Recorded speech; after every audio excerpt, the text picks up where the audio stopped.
Kill the Romans! Now I want to just go over some Roman tactics and mechanics of the game.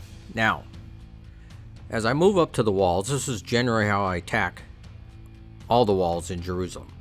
I move 2 of my towers to one bastion, 1 tower to another bastion, and I put the ram between them. The ram is going to hit the wall that is next to the bastion that is being attacked by 2 siege towers. Now, the siege towers are, of course, twofold. One, they are attacking the bastions because we want to take the staircase so we can get down the stairs. But 2, according to Rule 9.7, there's mandatory targets. Now, that means the archers on those bastions have to direct their missile fire against units that are in zone of control, number 1, or adjacent units, number 2. Now, the siege engines themselves do not qualify as that mandatory rule. However, the Romans on them do. So they draw the archers away from the rams. And to me, that is what is most important here. I cannot allow the Judeans to disrupt my pushing units on the ram. The ram has to be able to do its job twice a turn, right? It attacks 1 in the Roman turns, once in the Judean turn. Twice a turn it needs to batter that wall.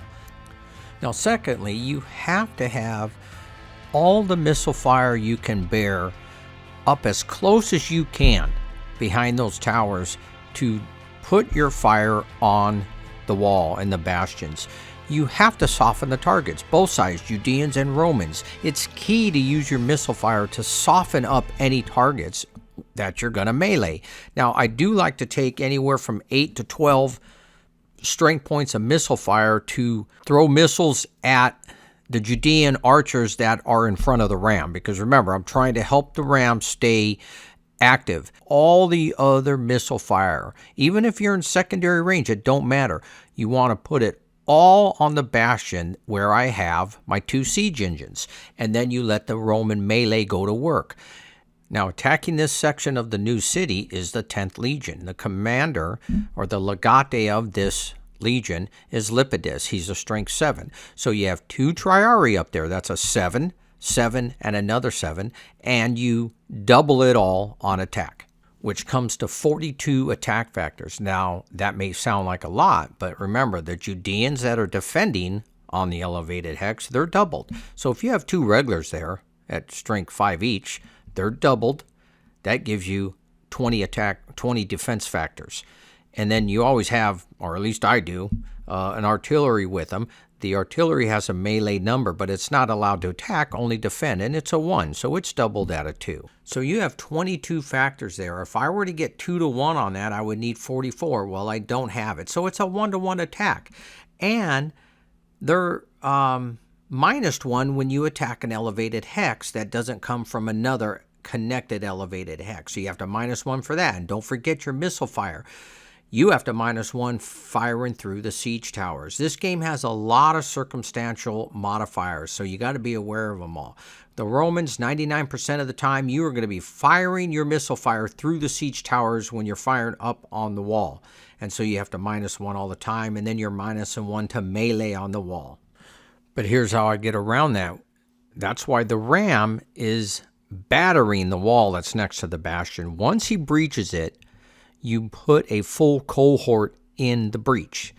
That breach now, that cohort can attack the connected bastion, and the Judeans will lose their -1 just because of that. Plus, if you have a full cohort there, you get a +1. So that's a 2-point swing. That is huge. Now, you're only attacking from the breach to that bastion, you're half strength, but it's enough. Especially if you soften up the bastion, it's enough to get your 2-to-1, 3-to-1, and give you a +1 to your attack and take away his -1. Now, also, don't forget, behind the breach where you have your cohort, I put missile infantry, preferably the 3 archers. And they are firing into the clear hex in front of the cohort to help soften them up. And it's a clear hex. All you really need is 4 strength points, maybe 5. And you're going to do some damage to those people. But remember, firing through a breach is a -1. Firing through your friendly units, you're allowed to fire through 1 hex of friendly units, but that's a -1. However, when they're when your friendly units are on a breach, it is not cumulative in this instance, so it's only a -1. So that is generally how I attack every city to get on the bastion. Now I'm on a bastion, I have a staircase to fight down, and I own a breach that I got to fight out of. Now I want you to notice these shots here. If you can notice on the towers, I only have one pushing unit, and even some I don't have any, because I don't plan on moving these towers for a while. You don't need any units down there. I have 1 and 1 unit, and I usually always have 1 because you want to make sure you can move units into the tower up to the top. You have to bring your disrupted units down to the bottom, and you can't do it if you have 2 pushing units. And let me show you the rules. Quick rules on the movement with the tower. Now, according to rule 6.4, the siege engine cannot enter a hex occupied by any unit. That is definitive. There's no getting around that. You can't do it.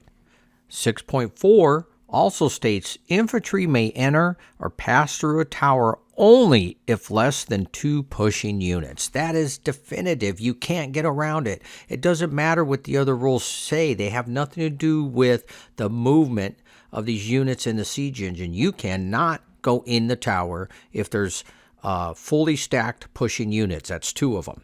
Now, 8.13. Units can enter a fully stacked hex paying double the cost. And the key word there is generally. And it does not count toward the siege engine that I just read. The siege engine was just mentioned how you use it. This is just any hex in general, you pay double the cost. You can't do that with siege engines. 8.3. Siege engines and all units on them move as 1 unit. That's definitive. Can't get around that. You're moving that whole unit together, and you can't move into any hex with any other unit. 8.6. Infantry move into and through a tower hex if not filled to capacity with pushing units, and can use the tower to move onto elevated hexes. Pretty definitive there. 8.61. Now this is where it could get a little confusing to people, because you can use a tower as a portable staircase, and this explains the movement factor cost of units moving into the tower. It has nothing to do with what we've already gone over in the earlier movement rules about moving units, getting them in the siege tower. This has to do with the movement cost of moving up and down a siege tower. It further explains here, you can't move over any unit that's on top either. And it would go for the pushing units. You cannot move over these units, over the unit on top to get on an elevated hex. The space has to be open. And you know what? It makes sense. In a tower, you're not going to be able to push through the other units. There's nowhere to go. There has to be room. And if anybody else isn't further convinced, at 15.2 under retreats, infantry may not retreat into or through hexes containing cavalry or siege engines with 2 pushing units, and vice versa. Now, with that being said, let me cover the melee aspect of what I do with the Romans, because there's advance after combat if you eliminate the units out of the hex. There's continuous combat. If you roll a 6 and the units are not dislodged, you can immediately attack again, just recalculate the odds. There is excessive E results. That is, you can advance into the hex when it's vacated, and every E result you got that was not needed to eliminate an enemy unit, you can advance further if you're allowed to do so, because you have to take into account zone of control. And then there's multiple A attackers. So with that, this is what has happened over here with the 5th Legion. Now this is the 5th Legion. The leader is Quirinius. And you can see here, he has another unit with him, that is Titus. So they got on the bastion in the 2nd turn. It's very strong, and I rolled good with the missile fire. And you can see right next to it, the ram had breached the wall in 2 turns. Remember, that's 4 missile abilities with the ram, because you do 2 a turn, right? 1 in the Roman, 1 in the Judean. So 4 missile fires with the ram, that's all it took. It's only a defense strength on the north wall of 6, and so we breached it. But in the 3rd turn, we got stuck. We didn't move anywhere. You can see the Judean units behind it. They blocked it, but the Judeans are running out of units, okay? And so now they have to put in front of the cohort at the breach a regular and a militia. That's all they had. They kept the zealots at the staircase against Titus's group on the bastion, because Titus has to attack half strength down the stairs, and he was not able to dislodge them. Now, here's how I attacked out of there once I'm in this position. So what I do is I first attack with all my units that I want to soften up a hex that I don't think I can advance into, because once you advance into it, you have to become an A multiple attacker, and you have to continue attacking with that. And the moment you go and attack with some other group somewhere that is not a multiple attacker that you haven't attacked with, all multiple attackers are removed. So what I do is with Titus's group on the bastion, I have him attack down the staircase at half strength. Now remember, it's Titus, so he gets a +1, and at half strength, he was a 15. The zealots defending are a 14. It's 1-to-1 with a +1. I ended up getting like a 6. I got to attack him a second time. Anyways, I disrupted both zealots, and then Titus's attack was done. So now you go on to another one. Now I moved over to the cohort that was on the breach. That was attacking now only one regular in front of him, because the missile infantry that I put behind the cohort had destroyed the militia and disrupted the regular. So now the cohort attacks at half strength, which is a 9, but they also get a +1, and it was a 3-to-1 odd. I rolled real good with that. I was able to advance into that hex. And also, I just want to make sure, remember, some of the pictures may not be accurate because I was fighting the battle and then trying to take shots. But anyways, the cohort continued, attacked another group, and I went around to behind the zealots. And then, once he was like a B multiple attacker or even C, remember, you keep attacking if you keep dislodging enemy units. Then I used Titus. Cohort can attack again, and they can attack in conjunction with any other units, even if they already attack. So now you use Titus's group attacking down the stairs on the zealots. You use the cohort. I get a +1 for the cohort integrity. I get a +1 for Titus, and we destroy the zealots that are below the stairs. And Titus can now, his group, any group that was involved in attack can advance into the hex. So I advance Titus into the group. He becomes an A multiple attacker. And now he has the momentum. The other group is done. And I use Titus to go into the rest of the units in the built-up hexes, and he swept like 3 or 4 aside. And he went over to the other fort that there was Judean units blocking my Romans from coming down that tower at the staircase, and he destroyed them. So they were able to get off. So now, on turn 4, the Romans are in the new city. They own about 5 built-up hexes, and it doesn't look good for the Judeans. So that is an example of combat. Now, there's one rule I want to bring up. And again, this rule makes perfectly good sense to me. It's under melee attacks. It's rule 11.2 with towers. Infantry atop a tower adjacent to a vacant elevated hex across the tower's ramp hex side may move on to that vacant elevated hex at the end of the Roman melee phase. The reason they're talking about is they're talking about attacking. So they, as far as I'm concerned, are not allowed to advance after combat when they dislodge units on an elevated hex. They can only do it at the end of combat. So keep that in mind, and that's the rule I use for that. So that is the Roman turn. Now let's take a quick look at the Judeans.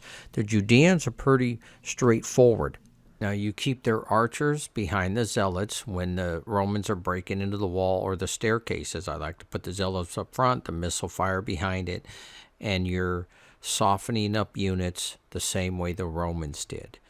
And basically you're throwing units in front of the Romans and hoping they don't roll good. Now, other than that, a few tricks I like to use is up on a bastion, you always have an artillery or a Calderon. They can absorb hits. They take hits, so you don't have to keep putting them on your archers or your zealots.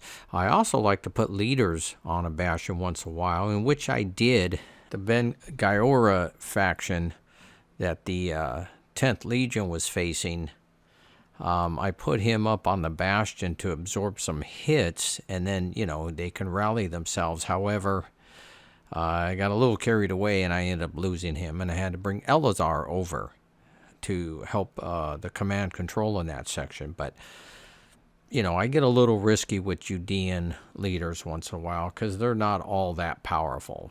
Now, the other thing I like to do is bring out sorties. Now, you can see the sortie. I brought out 2 sorties from the Woman's Gate. One went to the right against the 5th Legion. One went to the left against the 10th Legion.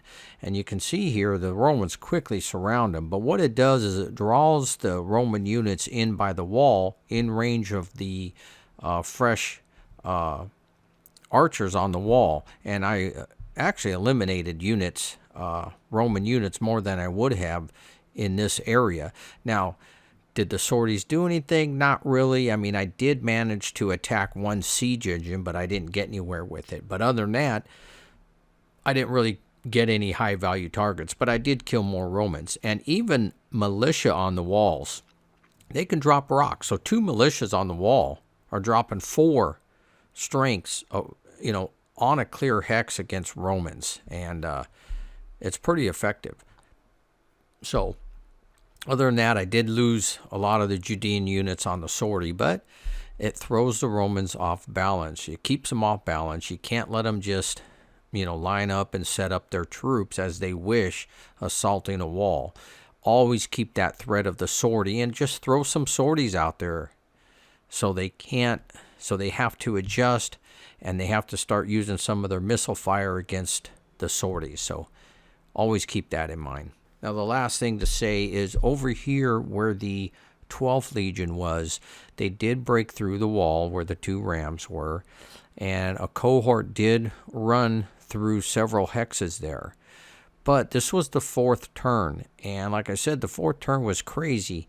The Judeans also rolled about 5 6s in a row, and they annihilated that cohort and then killed a couple of other legionnaires. So, what a crazy turn turn 4 was. Now, at some point, you can concede. The Judeans knew they were going to lose the new city, but why don't we concede? Kill the Romans! That's right. You're going to get 90% of your troops back.